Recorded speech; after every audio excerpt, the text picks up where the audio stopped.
खोतवाडी येथे सोन्याच्या दुकानात धाडशी चोरी तर तारदाळमध्येही श्रावण खांडेकर यांच्या दुकानात चोरीचा प्रयत्न। सुमारे 6 ते 7 किलो चांदीचे दागिने लंपास। खोतवाडी येथील अलाउद्दीन संधी यांच्या ज्वेलरी दुकानात शुक्रवारी पहाटे 3च्या सुमारास दुकानाचे शटर कापून अज्ञात चोरट्यांनी सुमारे 6 ते 7 किलो चांदीचे दागिने लंपास केले आहेत। तसेच दुकानामध्ये असणारे सीसीटीव्हीचे रेकॉर्डिंगचे मशीन गायब करत पुरावा नष्ट केला आहे।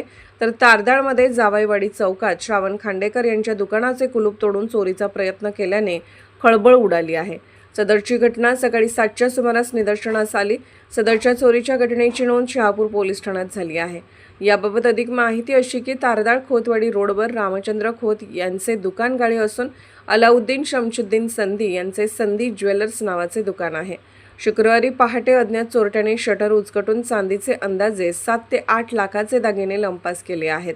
तारदाळ खोतवाडी मुख्य रस्त्यावरील दुकान गाळे फोडल्याने व्यावसायिकांच्या मध्ये भीतीचे वातावरण निर्माण झाले आहे।